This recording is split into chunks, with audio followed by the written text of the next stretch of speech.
Hello and welcome to livealittlehigher.com. This week we read Parashat Behar, and Behar means on the mountain. As the verse states, God spoke to Moshe on Mount Sinai. The Midrash states that God chose to give the Torah at Mount Sinai because Mount Sinai was the smallest mountain there was in the place. So the reason why he gave it in this mountain was because he wanted to connote the humility of the mountain, and to teach us that when we're gonna receive Torah, when we're gonna learn Torah and we're gonna receive Torah, we need to be humble. To be able to connect to Hashem, we need to be humble. If we're not humble, there's no way that the Torah is gonna go inside of us in the right way. So God wished to give the Torah in a place that's indicative of humility. Surely, Hashem could have given the Torah in a valley, could give it in flat land, if he wanted to be so into humility. But here, what it's telling us is that you need to have a little dose of pride too. Like, you cannot be so flat in life and not have a little dose of self-love or good self-esteem, that a person needs a little bit of that in order to be able to serve Hashem correctly. So we just came out of Pesach a few weeks ago, that we were eating matzah for 8 full days. That's a food that is completely flat. It's because during Pesach we were working on becoming humble people, on leaving our Mitzrayim. And the Mitzrayim, the limitations really come from our egos, from our pride.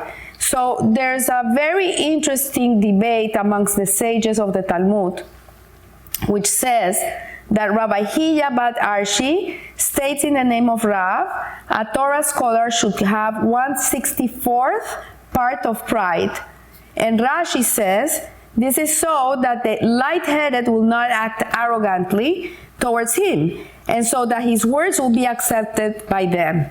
Then Rav Huna, the son of Rav Yehoshua, says, this small measure of pride adorns him as a bristle adorns the ears of grain. And Rava declares, whoever possesses pride deserves to be placed under a ban of ostracism. And conversely, whoever lacks this quality of pride entirely deserves to be placed under a ban. And the Rashi comments, if he does not possess a little amount of pride, a little degree of pride, nobody's gonna listen to him. So then comes Rav Nachman bar Yitzchak, and he states, neither is pride nor any part of it is it a small matter. What is written, all those who are proud of heart are an abomination to God. So what's the whole rationale of what Rav Nachman bar Yitzchak is saying? That he's saying, like, you cannot have any pride at all, because if you have even a little bit, then it's an abomination to God. It's not a small matter to have pride. And so he comes to explain that pride really comes from an appreciation. Sometimes it's realistic, sometimes it's not, of one's needs and potentials. And when a person feels proud of his achievements, really a person feels, today it's everybody's pride. It's a big word. But the question is, what are you proud of, right?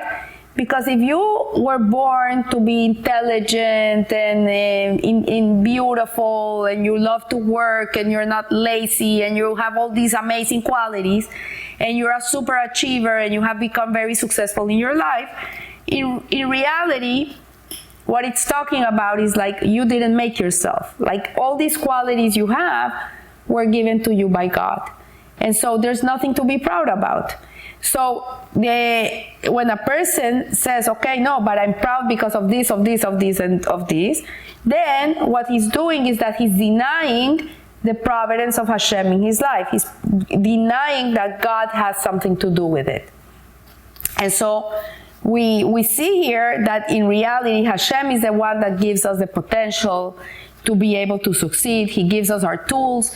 We come with our toolbox. He gives us the good opportunities that come our way, that allow us to do some things in the world. And we cannot ever forget this. And this is really humility. And having that proud, the word proud really comes into work, is when you are fulfilling what Hashem created you to be.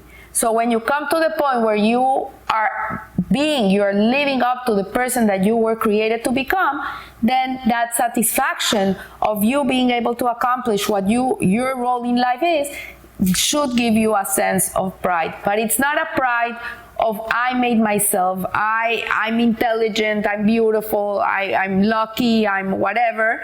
No, God gave you all these things and you should live up to them. So this is not to minimize the importance of a person's endeavors. It's not means that a person works very hard all his life and we're going to say, no, that's for nothing. No, it's important that people do their proper effort. They put their proper effort in the things they're going to do in life. And as it says, and God will bless you in all you do. And in the parasha it says, and God will bless you in all you do. So which implies that a person's efforts are necessary. If we don't put our effort, then the blessing cannot come to us.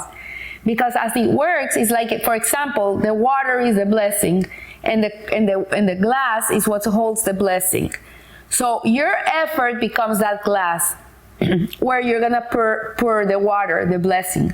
But if you're going to pour water and there's nothing to catch it, then the water is going to be all splattered around the ground.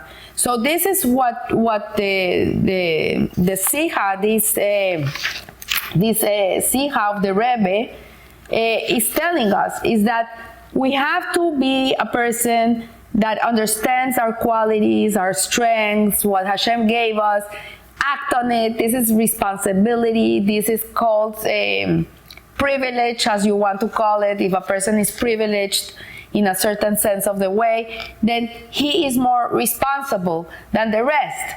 So what it means is that we have to put our effort, we have to do what we have to do, but at the end of the day, we have to understand that the effort is just a medium in which the source of success will come to you, which is the blessing of God.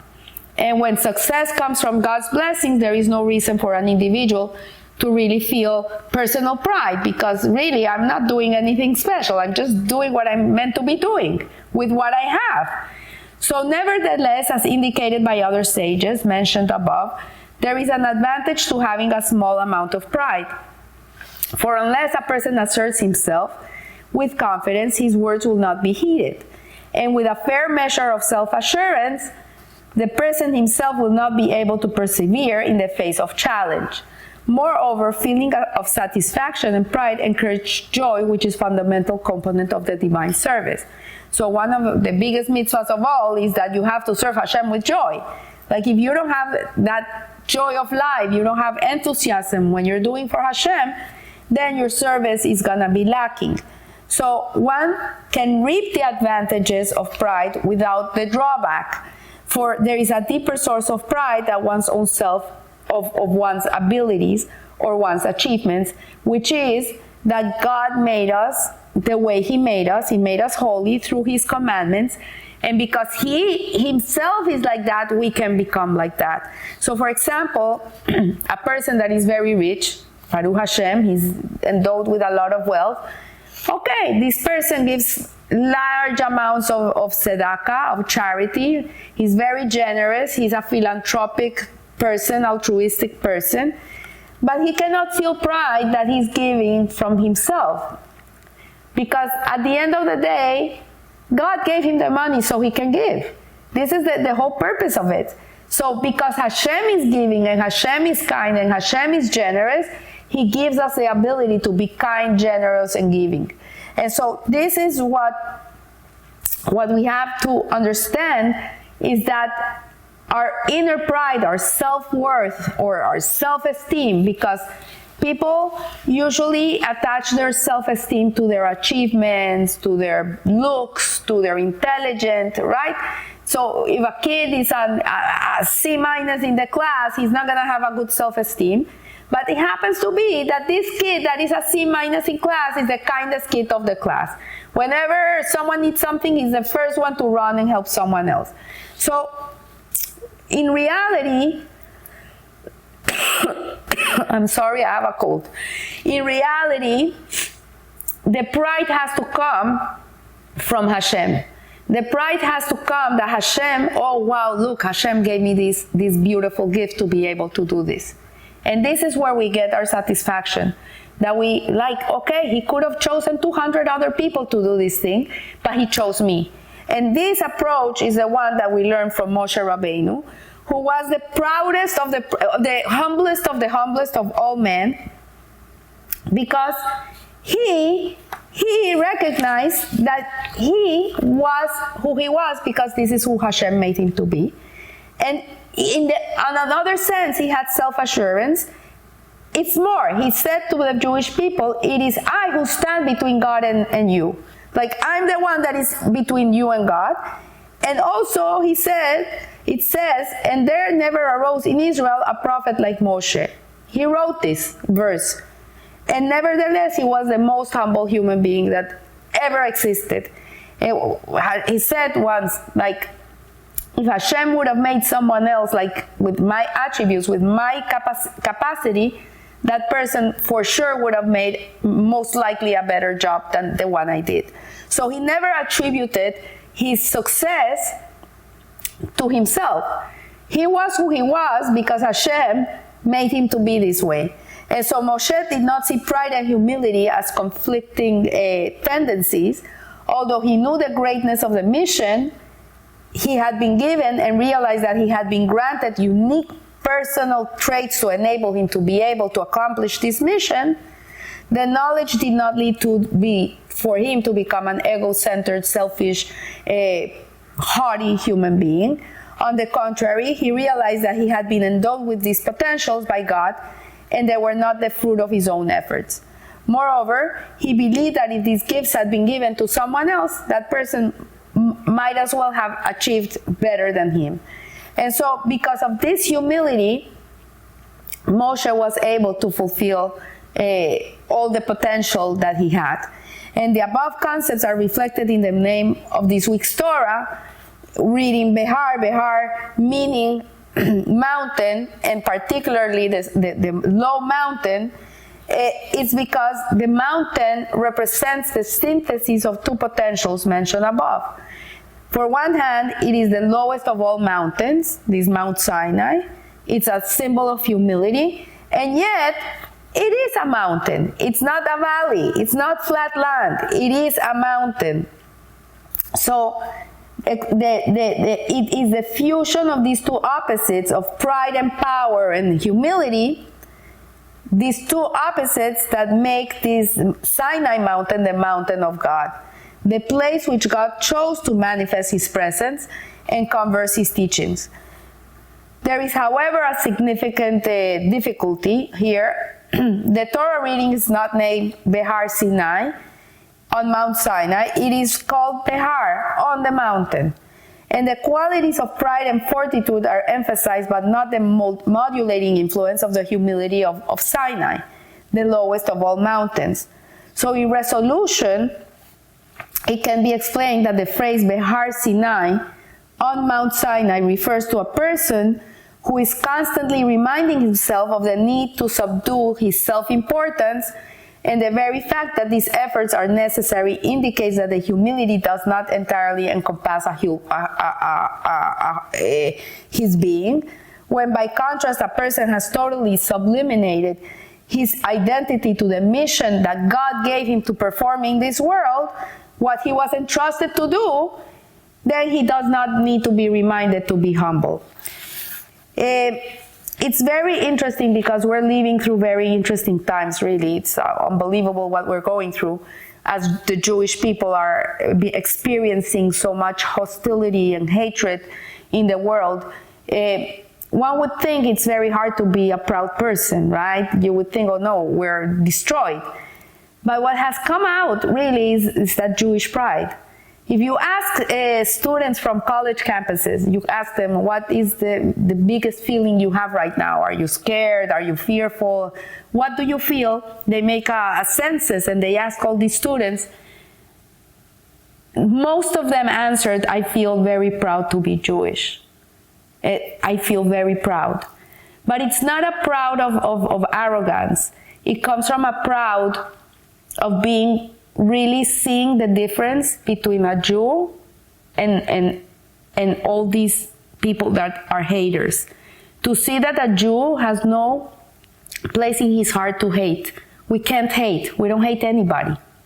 And although the world is screaming at us that we are genocidals and we are killing everybody and everything they say, all these lies, nevertheless the Jew really knows that he's not that. He knows he's a nefesh elokit. He's a mamash, a piece of Hashem.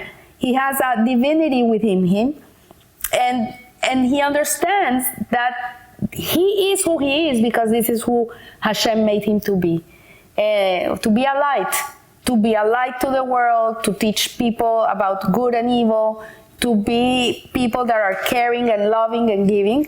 And this is what really is what this Torah portion is all about. It's like to be humble. It doesn't mean that you're going to be a doormat and people are going to be stepping on top of you and cleaning their feet on you.